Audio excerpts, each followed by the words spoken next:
All right, we are recording, everybody. So this is the next assignment in your found sounds composition. For this one, you're actually going to be recording your own found sounds. And I have my laptop right here with the microphone. I can pretty easily record a sound.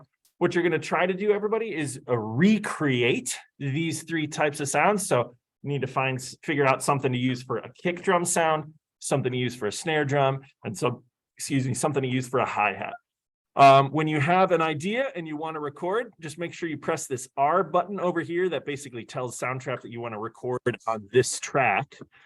And make sure you're using headphones to record, or have everything else muted. That way you can kind of get that ready. Okay, so I'm going to do my kick drum sound first. What am I going to do for a kick drum sound? I'm just looking around for what I have here. I think I'm just going to do like a hit on the laptop itself and see if I can do that.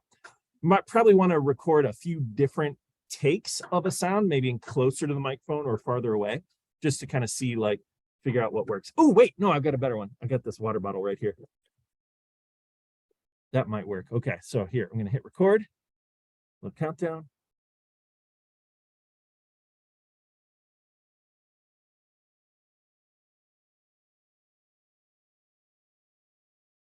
And I'm going to press stop. Now, what you should see on your recording is these are called transients.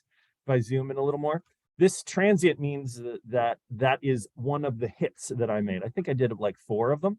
Let's listen to them and like figure out which one we like the best.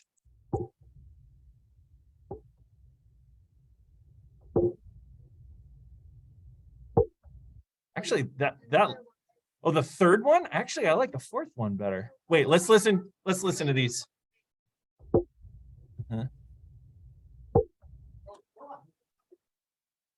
Well, I heard 4th one. Okay, so the next thing that I want to do is trim this audio to just isolate that one note that I made. Okay, we've gone over how to trim in class before, but basically I'm going to zoom in.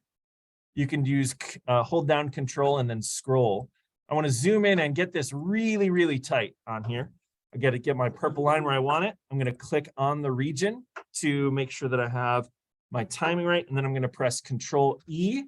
That just trims out the first part, and actually I can delete everything that comes before that. I don't need it. Same thing for the end of that sound. Control E, and then just delete the rest of it. And then this is going to be my kick drum for now, and I'm just going to take that and drag it all the way back to the beginning of the track just to kind of keep it out of the way. Let's do the same thing with a snare drum sound and a hi-hat sound. I'm going to go ahead and pause the recording now just to make the recording faster. And we're back. We've got 3 different sounds recorded here. We have kind of a kick drum sound, and we've got a snare drum sound right here, and we've got a hi-hat sound that was just a pen click right there. Okay, so now this procedure is pretty much the same as what you did before. You're going to recreate that beat like you had on the, guys, you're going to recreate that beat that you had down here on the drum hit. So let's go ahead and do that. Remember, I'm going to click, hold Alt, and then drag, copy right there.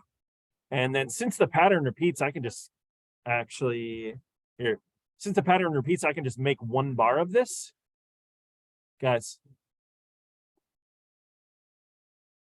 you're forever going to be on my classroom recording now. And then make a copy right there. And then same thing with hi-hats. You're going to record those and just make copies of those to get the hi-hats lined up. All right. And then obviously you want to play it and see how it sounds. And because I did that 1 bar, I can actually record, I can copy that whole. Ooh, I know. Now, I'm not sure, I'm not positive that I got the, that I got everything lined up correctly, but we could certainly give it a listen. Here we go.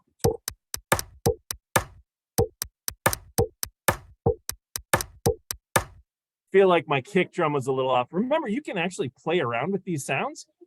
So my kick drum, what I could do is same thing that Andrew Wong does. I could drop the pitch down. So I'm going to do change pitch -12, and we'll see what that does to the sound altogether.